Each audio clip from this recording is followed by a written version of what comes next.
Hello friends, Radhe Radhe. Shri Ramcharitmanas पाठ की बहुत सुंदर चौपाई है, अर्थ के साथ में वर्णन है, बहुत सुंदर है। हमारा देश बहुत बड़ा है।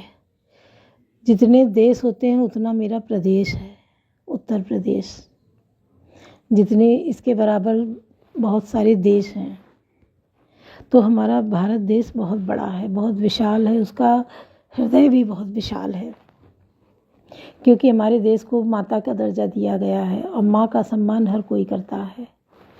हर कोई अपनी माँ को प्यार करता है। तो उसी तरह हमारा देश भारत माता है। तो भारत माता को हर कोई प्यार की नज़र से देखता है, सम्मान की नज़र से देखता है। हम भारतवासी भी उसको माँ की तरह प्यार करते हैं। कोई भी मुसीबत आए, कोई परेशानी आए, कोई खुशी हो, सब मिल के उसमें हाथ बटाते हैं। परेशानी भी हो तो भी देश में नाम हो जाता है कि दूसरे देश पे कोई विपत्ति आती है, कुछ आपदा आती है, चाहे भूकंप हो या कोई भी ऐसी गतिविधि होती है, तो उसमें बढ़ चढ़ कर सहायता करता है मेरा देश। कितना खाने पीने का, दवाइयाँ, कंबल, बिस्तर, कपड़े सब भेजा जाता है।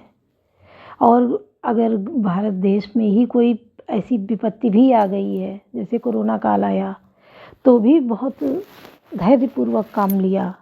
अगर दूसरा देश होता, जैसा भारत में कोरोना फैला था, दूसरे देश में होता तो पता नहीं कितनी मौतें हो जाती, लूट मच जाती, मार काट मच जाती। लेकिन भारत में ऐसा कुछ नहीं हुआ। बहुत सावधानी पूर्वक सारा कार्य हुआ। कहीं कोई मारपीट नहीं हुई, लूटपाट नहीं हुई, क्योंकि सरकार इतनी सचेत हो गई। कोई भूखों नहीं मरा, क्योंकि घर से निकलने की इजाज़त नहीं थी, तो कोई ऐसा नहीं था जो भूखों मरा हो।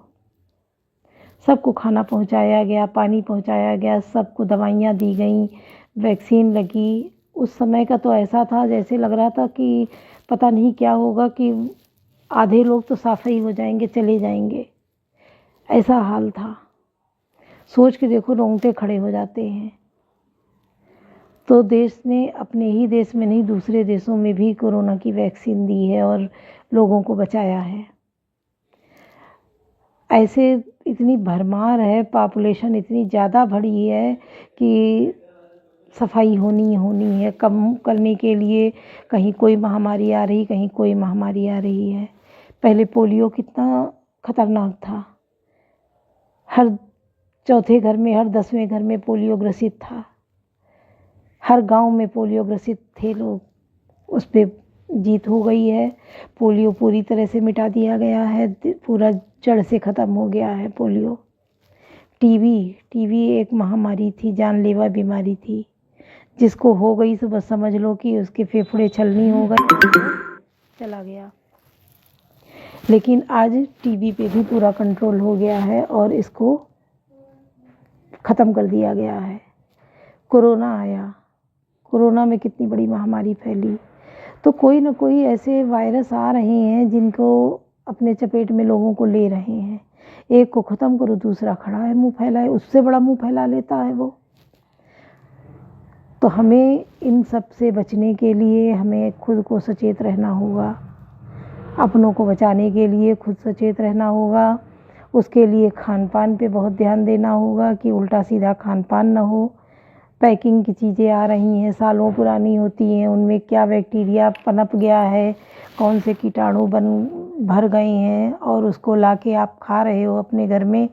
स्वाद तो मिल रहा है, पर उसमें है क्या चीज़? हाइजीन नाम की कोई चीज़ें नहीं है। सुरक्षा नाम का कहीं पे कोई वही नहीं रह गया।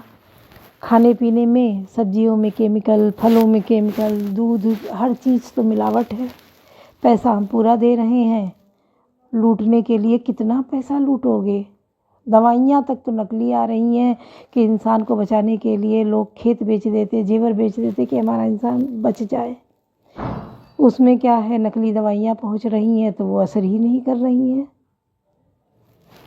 ये पता तो तब चलता है नकली दवाएं बनाने वालों को कि जब उनका ही अपना बच्चा या अपना कोई लपेटे में आ जाता है, तब उनको समझ में आता है क्या किया। क्योंकि जब उसको भी वही नकली दवा मिल जाती है। वही चीज़ है, हमारे एक पड़ोस में थी, वो उनके यहाँ सब्जी वगैरह उगाई जाती थी, तो वो बताई कि जो लौकी में इंजेक्शन लगते हैं, वही बता रही थी बड़ी खुशी से कि लौकी में इंजेक्शन लगाए जाते हैं, वो इतनी बड़ी लौकी होती वो इतनी बड़ी हो जाती है। तो जो घर में खाने के लिए है वो छोड़ के वो 1-2 पौधे छोड़ दिए जाते, बाकी सब में लगा दी जाती है, मंडी पहुंचा दी जाती है। अरे बताओ, तुम अपने खाने वाले लौकी बचा रहे हो कि उसमें इंजेक्शन ना लगे। तो इसी तरह हर कोई कर रहा है, चाहे वो मिठाई वाला हो, चाहे दूध वाला हो, चाहे सब्जी वाला हो, सब केमिकल मिला मिला के बेच रहे हैं। और ये जा कहाँ रहा, शरीर में ही तो पहुंच रहा है। जो आज के समय में सबसे भयानक बीमारी तो कैंसर फैली है, और कैंसर से ज़्यादा बड़े तो अब ये वायरस आ रहे हैं, जिनका पता लगाते ही लगाते कितने लोग चले जाते हैं। तब उसका पता चल पाता है, तब उसका इलाज मिल पाता है कि इसका इलाज क्या होगा। वो तो सीधे अंग ही फेल कर देता है। तो हमें अपने खाने पीने का, परिवार का बड़ा ध्यान रखना है।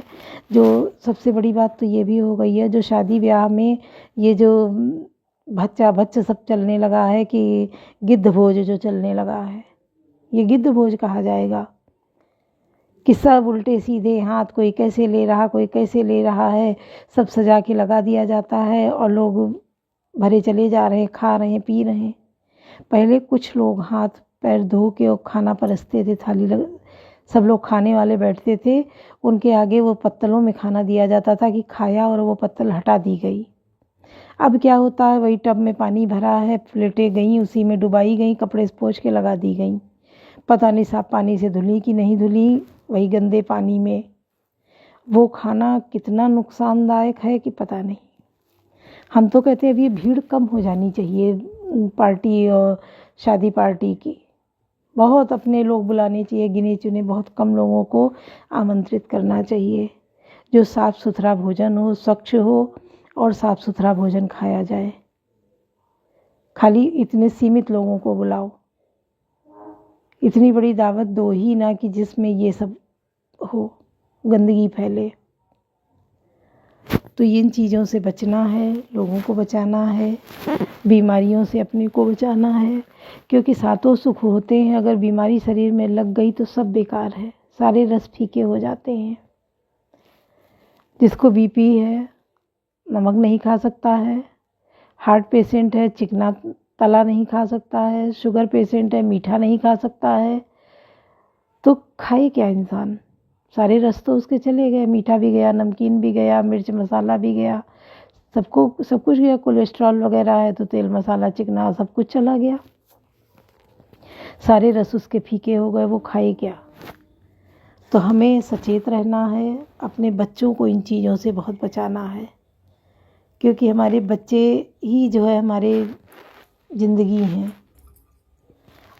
तो उनको भी प्रेरित करना है कि उल्टा सीधा नहीं खाना है, साफ़ सुथरा खाना है, ज़्यादातर हो सके घर का भोजन करें, स्वच्छ भोजन करें, घर का करें, क्योंकि घर में जो भोजन बनेगा वो शुद्ध मसालों से साफ़ सुथरा बनेगा।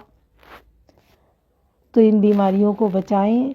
अगर आपको वीडियो अच्छी लगी है तो लाइक सब्सक्राइब ज़रूर करें, शेयर भी करें, कमेंट ज़रूर करें कि आपको कैसा लगा। तो सुनिए, बहुत अच्छा लगेगा। आगे अर्थ के साथ चौपाइयाँ हैं, सुनिए। कवन सुकादि कठिन जग माही, जो नहीं होई ताते तुम पाही, संत काई हसी नीति प्रभु स्मृति पुराण मुनि गाओ, होई न विमल विवेक और गुण सन किए दुराओ। कवन सुकादि कठिन जग माही, जो नहीं होई ताते तुम पाही। यही प्रभु संत लोग ऐसी नीति कहते हैं, और वेद पुराण तथा मुनिजन भी यही बतलाते हैं कि गुरु के साथ छिपाव करने से हृदय में निर्बल ज्ञान नहीं होता। आस विचारे प्रकट निज मोहु, रघुनाथ करि मजन पर छोहु, राम नाम कर अमित प्रभावा, संत पुराण उपनिषद गावा। यही सोचकर मैं अपना ज्ञान प्रकट करता हूँ। हे नाथ, सेवक पर कृपा करके इस ज्ञान का नाश कीजिए। संतों पुराणों और उपनिषदों के राम नाम के असीम प्रभाव का गान किया है। संत जपत शंभु अविनाशी, शिव भगवान ज्ञान गुण राशि, आकर चारि जीव जग आही काशी, मरद परम पद लाही। कल्याण स्वरूप ज्ञान और गुणों की राशि अविनाशी भगवान शंभु निरंतर राम नाम का जप करते रहते हैं। संसार में 4 जाति के जीवों में काशी में मरने से सभी को परम पद प्राप्त करते हैं। सो भी राम महिमा मुनि राया, शिव उपदेश करत करि जाया। राम कवन प्रभु पूछऊं तोई, कहिए बुझाई कृपा निधि मोहि। हे मुनिराज, या भी वह भी राम नाम की ही महिमा है, क्योंकि शिव जी महाराज दया करके काशी में मरने वाले जीव को राम नाम का ही उपदेश करते हैं, इसी से उनको परम पद मिलता है। हे प्रभु, अब मैं आपसे पूछता हूँ कि वे राम कौन है? हे कृपा निधान मुझे समझा कर कहिए। एक राम अवधेश कुमारा, तिन कर चरित विधि संसारा, नारी विरहु दुख लयो अपारा, भय सुरन रावण मारा। एक राम तो अवध नरेश राम दशरथ जी के कुमार, उनका चरित्र सारा संसार जानता है। उन्होंने स्त्री के विरह में अपार दुख उठाया और क्रोध आने पर युद्ध में रावण को मार डाला। कवन तो काज कठिन जग माही, जो नहीं हुई तात तुम पाही। प्रभु सोई राम की अपर को, जाई जपत त्रिपुरारी, सत्य धाम सर्वज्ञ तुम, कहूँ विवेक विचार। कवन तो काज कठिन जग माही, जो नहीं हुई तात तुम पाई। हे प्रभु, वही राम है और कोई दूसरे हैं जिनको शिव जी जपते हैं? आप सत्य के धाम है और सब कुछ जानते हैं, ज्ञान विचार कर कहिए। जैसे मिटे मोर ब्रह्मबारी, कहूँ सुकथा नाथ विस्तारी, जाग बलिक बोले मुस्काई, तुम्हें विदित रघुपति प्रभुताई।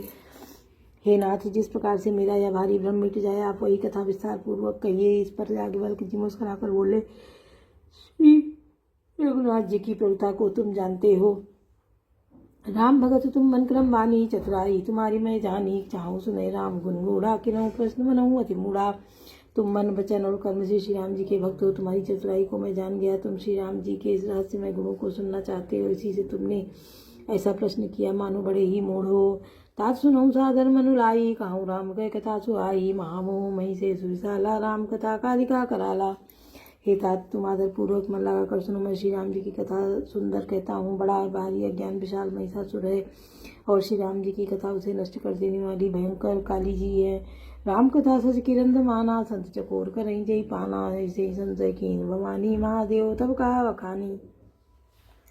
श्री राम जी की कथा चंद्रमा की किरणों के समान है, जिसे संत रूपी चकोर सदा पान करते हैं। ऐसा ही संदेह पार्वती जी ने किया था, तब महादेव जी ने विस्तार से उसका उत्तर दिया था। कमन सो कार्य कठिन जग माही, जो नहीं हो तात तुम पाही। कहूँ सुमति अनुहारी, अब उमा शंभु संवाद, वयु समय जय हेतु देई, सुन मुनि मिटई विषाद। कवन सो काज कठिन जग माही, जो नहीं हो तात तुम पाही। अब मैं अपनी बुद्धि के अनुसार वही उमा और शिव जी का संवाद कहता हूँ। आज जिस समय और जिस हेतु से हुआ उसे हे मुनि तुम सुनो, तुम्हारा विषाद मिट जाएगा। एक बार त्रेता जुग माही, शंभु गए कुंभ रिस पाही, संग सती जग जनन भवानी, पूजे ऋषि अखिलेश्वर जानी। एक बार त्रेता युग में शिव जी अगस्त ऋषि के पास गए, उनके साथ जगत जननी भवानी सती जी भी थी।